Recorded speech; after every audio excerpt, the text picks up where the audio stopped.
Recording.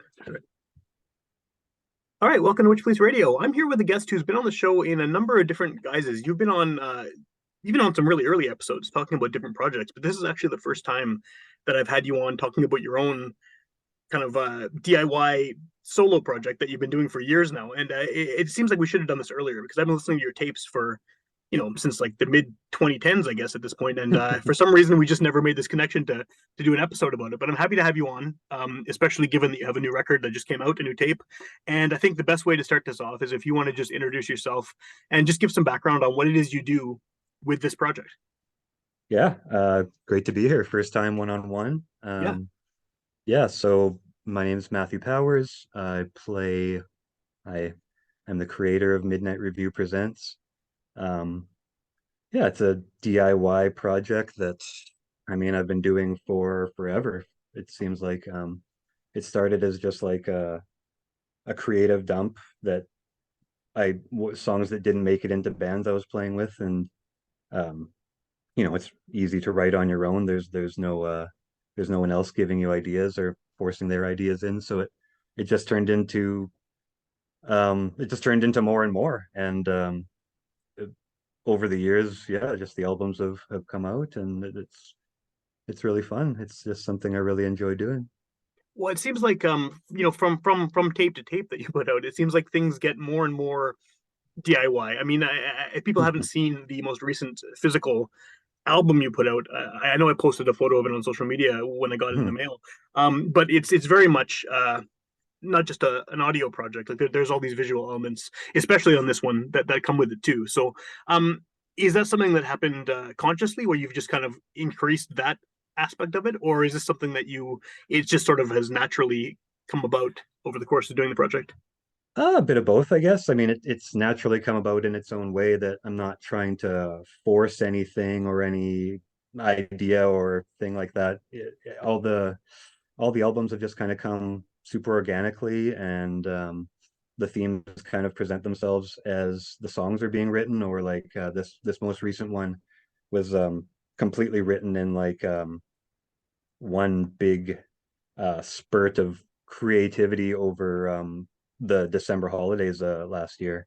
Okay. And listening to the Rob Crooks interview today, I mean, he's basically said the same thing. And like he had some time off, I had time off, and it just kind of all these songs just kind of like blah happened. And this is actually the first album that's ever really it's really happened like that. A lot of the other albums were the songs were kind of written uh, sporadically over years and recorded in random places with random people. And eventually, once enough songs came together to make an album, I decided I would release them, kind of thing. But this one really kind of organically came together in the way that for the first time it kind of felt like a real together kind of album, where it didn't feel as kind of disparate as the rest of them, where like I don't know, it felt like really cohesive. So Cool. um and the case itself, I mean, I'm excited for people to see it that do get to see it, but it's the same thing. It just felt right, and it's something that kind of I experimented with, and it happened.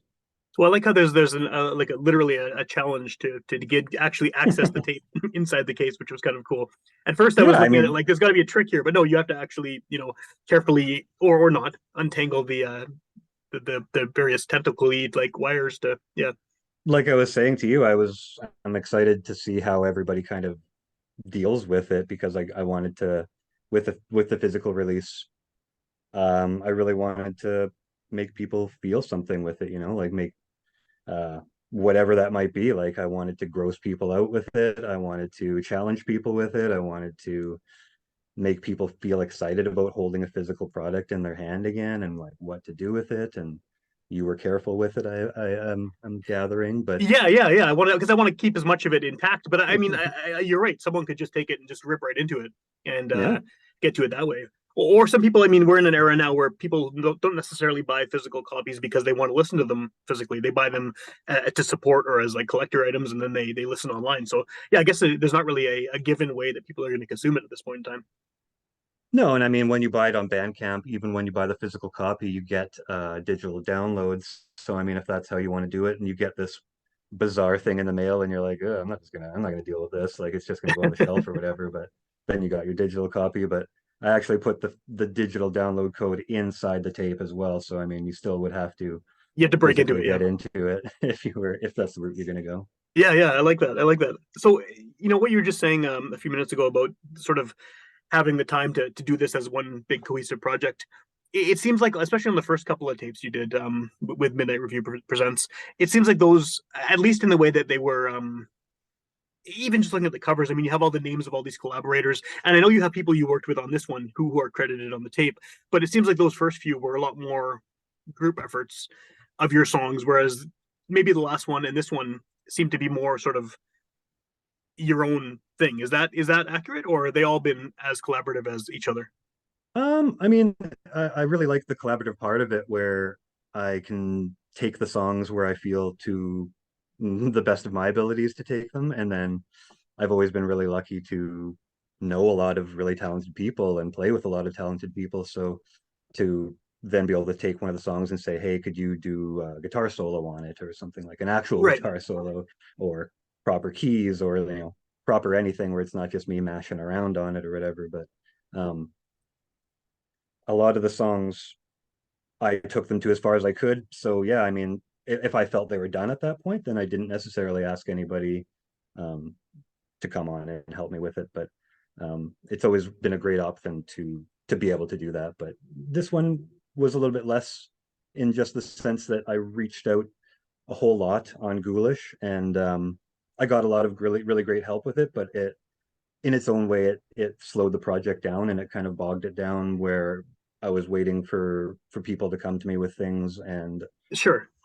sometimes when I get really antsy and I want to be done with certain things sometimes. So the last one kind of weighed down a bit. So I just kind of felt that with this one too, maybe DIY it a bit more, take more of the burden on myself, and force myself to be more happy with the songs, even in that sense. So Do not you feel that way now that they're out? Like, are you happy with how they turned out, even if they didn't have as much, touching up from other people? Yeah, actually I am. Not that I haven't been happy with my previous releases, but the it's not even like a perfectionist thing, I guess, but it's just sometimes getting that idea out of your head and Sure.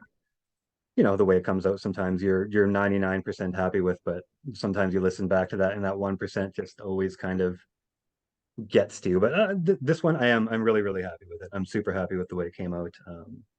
Yeah, it really worked out.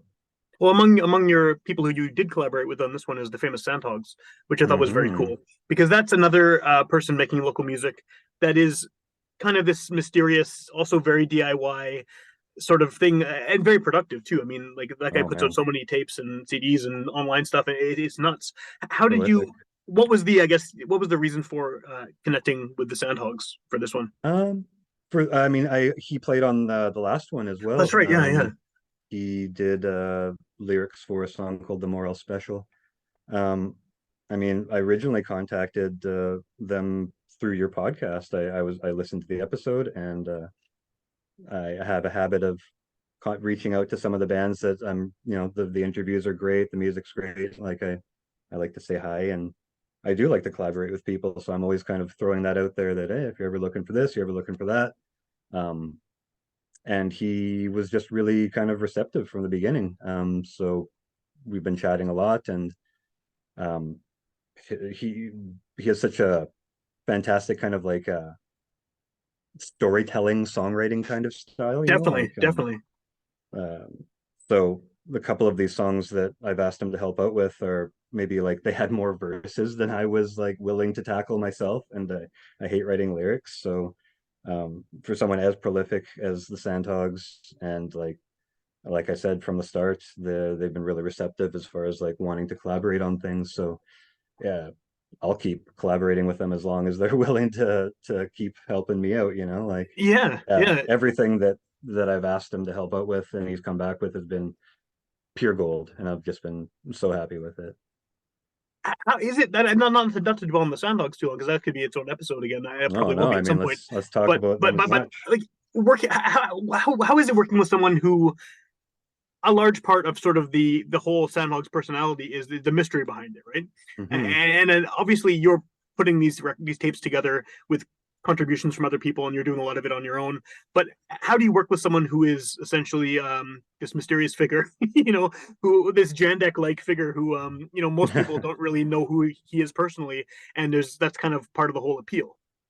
No, and I mean, technically, I don't know who they are personally Either either. one, I've yeah, never met them in the physical form, so it's been completely an online collaboration in that sense, which is, makes makes it easier than it was in the past, where I would have to bring the computer to people's houses and set up and go wherever, just as you had to do, right? Like, yeah, um, so being able to just send tracks to people and whatever setups they may have at their place, all I need back is a WAV file and I can add it to mine, and so it's been completely online in that sense. So yeah, they can remain as mysterious as they want, and um, we can still have a great collaborative working relationship in that sense. It's great. yeah. That is cool, and that is that whole aspect of technology means that you can work with people who not only are anonymous but maybe don't even live here in Manitoba, right? You can Hmm. really connect with anyone who is doing interested in doing something with you. Yeah, I don't know if a lot of people got into like online jamming, if that's even really a thing. I guess you'd maybe really need a great connection or something like that over the Probably, yeah, pandemic, but yeah, um, just being able to collaborate online like that is just a game changer. I mean, I still do and used to love going to people's places and making a day of it and all that kind of stuff. But um, to just be able to kind of send things out there and let them come back to you as they do is also just a great way to keep things going. yeah. It changes things. It makes it easier to do things at your own pace. As long as you have all the pieces you need, right? You can then put them together. Yeah, sometimes the actual physical side of it, of wrangling somebody down and saying we're doing it this afternoon, you get things done potentially a lot quicker, but you can get a whole bunch of ideas out there at once, I guess, Yeah, online. yeah. What is the I mean, obviously the horror theme is strong with all of the tapes you've done so far. This one Yep. is no different. I mean, Yeah, where there does in the that come title. from? Yeah, it's in the title. The word horror is actually technically in the title. But what is the reason behind that? I mean, has that always been sort of the theme you've had for Midnight Review Presents? Even the name, it has a very horror movie kind of vibe, right? All the artwork, everything that's kind of gone with every tape you put out. Um, what is the reason behind that? Why did you decide to kind of give everything this horror motif? I guess. Yeah, that's totally fair. I guess that's just, I mean, I've always been a spooky kid, I guess, in that sense. I like monsters and horror movies and VHS of horrible B movies and, Yeah. just, you know, Um, I've always kind of identified and really been into that lo-fi and cheesy and campy and B, and I don't know, it's just always been part of my kind of aesthetic in that sense. So it made sense. I mean, I guess if I was doing a bedroom pop kind of sound, I probably wouldn't necessarily go with that kind of aesthetic for this, but I guess it technically fits, right? So I Yeah. mean, It totally but totally fits. It totally fits the sound too. But yeah, what came first though? I mean, because I mean, some of the songs themselves have a very horror vibe to them. Anyway, like yeah. is that because of the overarching theme, or is that just how they would have come out anyway? Like, if it wasn't called Midnight Review Presents and you weren't, taking inspiration from these B movies, would that sound still happen, or is that sort of a yeah, you know what I mean? No, it's a good question. I mean, I certainly songs tend to come out in a style, and especially with the first album, like I said, I don't love writing lyrics. I'm not great at it, and I find it takes me a really long time to do. So the first album, I kind of just wrote monster stories, and it came out easier that way, where I was just writing Yeah. a silly monster story or whatever, So I just kind of followed that vibe. And originally I wanted to call the project the Moonlighters, but it didn't. There is a band, there's an established band called the Moonlighters already. So um, I Well, and kind that of ended went up being with the title of this. the first tape. Yeah, exactly. So that's where I kind of turned it around to that. And then I had to kind of come up with something else. And originally maybe I thought it would be like I could do a different kind of style of music every album. Like the Moonlighters would have been the punk noise kind of album, and maybe I would have done something else under like a different kind of name. But um, yeah, Midnight Review Presents just kind of ended up becoming like the catch-all, and it can be kind of anything. I mean, I don't, as much as there is like a noisy punky through line through most of the songs. I mean, I am always kind of trying to do something a little bit different from the last song and always change it up and not really stick in a style in that sense. I mean, I don't know, but Well, and obviously there then is a mixed in with the sound. punky noise stuff, though, there is also kind of more atmospheric stuff too. Not like you have these big soundscapes or anything, but there's definitely things that are a little more experimental, a little more kind of like I don't know what the word is. I was going to say theme building, but it's not really theme building. It's just like tone building maybe. Yeah. Setting up for the next kind of blast of yelly distorted fun. Yeah, Yeah. Yeah. The second album, Words Can't Save You Now, and it was same thing. It was just like a collection of things that had been recorded randomly over the years, and they all ended up being kind of keyboard, soundscapey, soundtracky kind of instrumental stuff. And I mean, I really enjoy making that kind of stuff because you can just kind of sit there with your thing and just plunk around. And I mean, I love to do things in a really improvisational way so that I don't have to toil over things and think about it way too much. And yeah, that's a productivity killer in that sense. So like just the soundscapey stuff is just a really fun way to experiment and just it's almost like there's no wrong answer, you know, like yeah. there's no wrong way to do it. You can just do anything and it can kind of sound good. On the newer album there, the the through lines ended up being that soundtracky kind of thing. Just yeah, just I really wanted to do something that kind of had like a through vibe and didn't feel like it really stopped kind of thing. You know, it did just kind of go from it. There was no time to take a breath and just it just went from one thing to another kind of, you know. So Well, and listening to it on tape, right, in the way I guess that it was intended to be listened to, I'm assuming it does yeah. have that kind of fluidness to it, right? But you're in an era where people are listening to things in so many different ways, like we said at the beginning. So how do you make something that has kind of an overarching vibe and is clearly recorded, like you said, in sort of one big group rather than just individual songs, sort of from years and years put together? How do you maintain that kind of feel to it if you don't know if you know that people are going to be maybe pulling track 3 off Bandcamp and then they skip ahead to track 7 or whatever? Like, is that something you have to worry about? Is the fact that it's going to probably be just taken apart and rearranged rather than listened to kind of start to finish? No, I mean it's not an overall concern to me. I mean, I wrote it that way because it kind of felt right to write it that way, and that's just my personal choice. If somebody really wants to just pick it apart or add something to a playlist or whatever, I mean, I'm totally fine with that. I mean, I think the songs stand on their own in that sense that you're not necessarily going to get the through vibe just listening to one of the songs, but I mean, I think they stand alone on their own enough, anyways. That Yeah, you I can still mean, like a song without having the context of the rest of the record. yeah, for sure. And I mean, it's not like it's a thematic story all the way through or anything like that. The lyrics are inconsequential to each other, you know, like they're just they were all almost they were in this case they were written by three different people. And the first song by me, the second by Sandhogs, and Nicholas Friesen wrote lyrics to the third one. So I mean, um, they weren't. It's not like an overall story I had in mind, like a Mars Volta album or something like that. Yeah, It's yeah. it's just I felt that tonally it kind of had a through vibe and like but yeah, there's nothing that carried it otherwise. Okay. What is the sort of is there an ongoing plan for Midnight Review Presents? I mean, you seem to release a new tape every couple of years, every year or so, however long it is between tapes, but it seems like the kind of project where you can potentially just do it forever, right? Because I mean, you're doing most of it on your own and then connecting with collaborators, but is it one of those things where, 10 years from now there could still be more Midnight Review Presents tapes coming out? I don't see why not. I mean, as long as as long as I'm still kicking, I'm gonna keep doing weird art, and that's just what I do. So I mean, I have another album already recorded and ready to go, and I've been sending it to people. And Cool.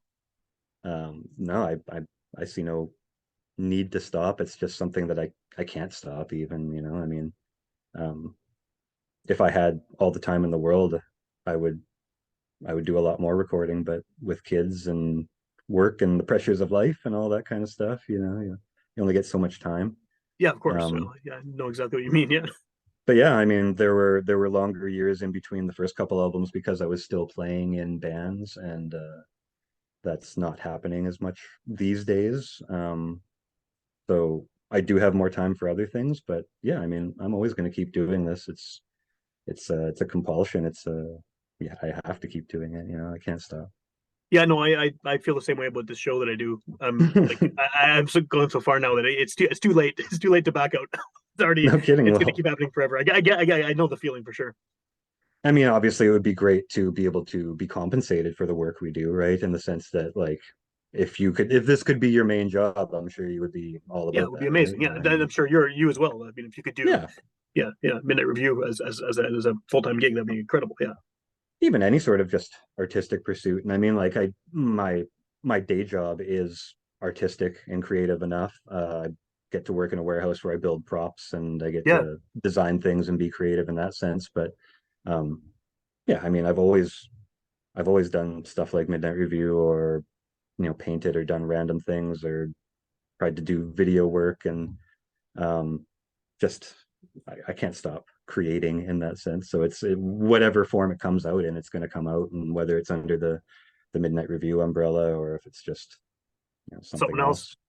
It's Well, and I yeah, guess the technological dystopia we're in, where everyone's connected and you can post anything you want online. It makes it easy for projects like that too, right? Because mhm. you don't have to do anything. You can make an album take as long as you want, as quick as you want, put it online, and then it's there for whoever wants to see it. It's a different. I imagine even 10, 15 years ago, it would be much more complicated to be doing this with all the other life pressures and things like that. And I assume you still would have been doing it, but the ease of something like Bandcamp and all these streaming sites and stuff is you can just kind of throw your music out and it's gone to whatever corner of the world to track it down.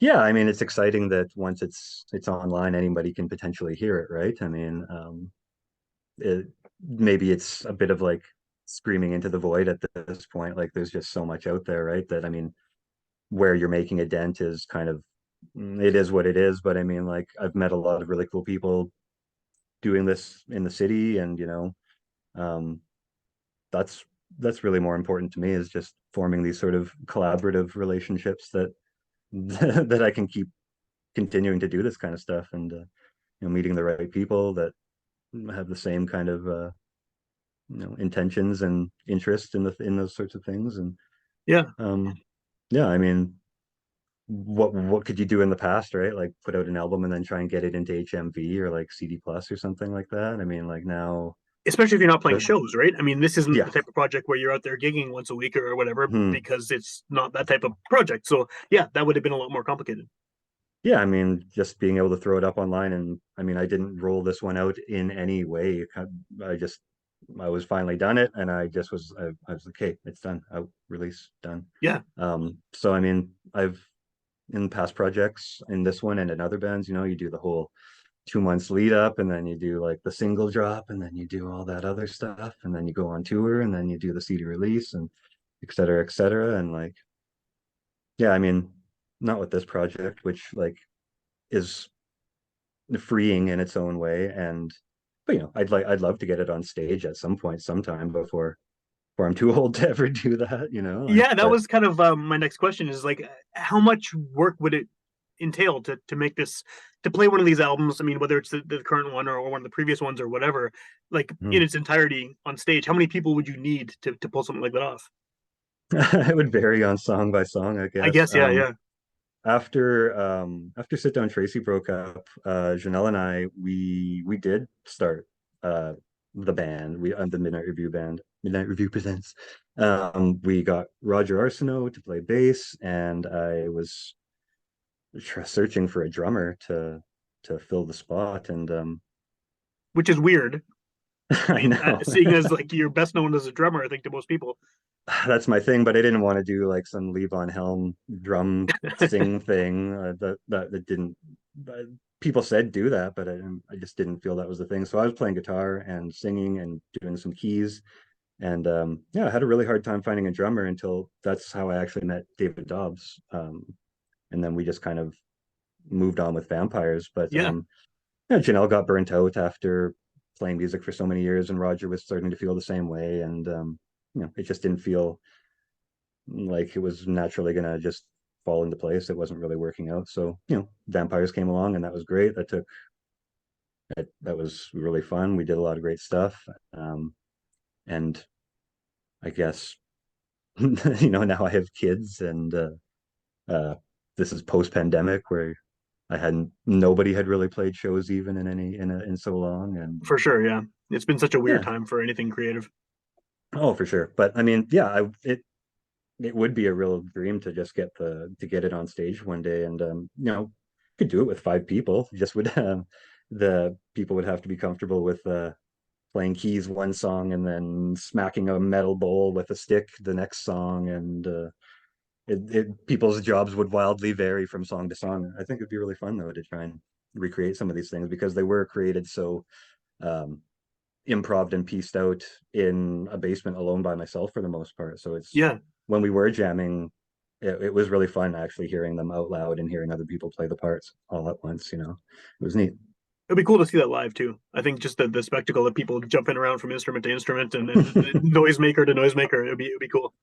Well, I mean, if anyone's out there and wants to start the band. Well, maybe that's a good segue into how do people find out more about this project? Where do they go online? Because it's a podcast, they could hear it the day it comes out, or they could hear it a year from now, 2 years from now, whatever. What's the best way to follow Midnight Review Presents and see what you're up to as far as new releases? Maybe one day you are playing a show. What's how do they find you online? Strictly on Bandcamp or Instagram. So Midnight Review Presents on both platforms. I'm the only one. And is the only way to get this current album, is it on tape and then through Bandcamp, or is it available on all that other stuff too? Oh no other streaming stuff. Similar to you, I'm too old to care about that kind of Yeah, shit. too old And and set in their ways. I get it. Yeah, it's not even that I'm set in my ways. Just I I definitely could give am.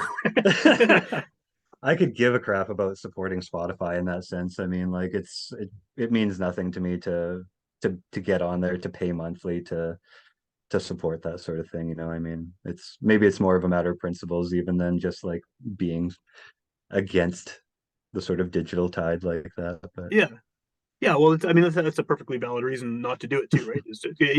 You see how much you see artists getting paid like 0.00001 cent per stream or something, and it's kind of rough to look at some of the stats.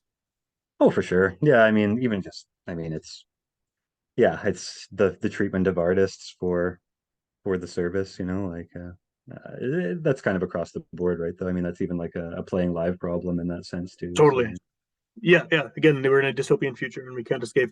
Um, as far as the physical copies, I mean, like we talked about, I mean, the packaging on this one is particularly cool, and all the other ones have great art and great info in there and everything.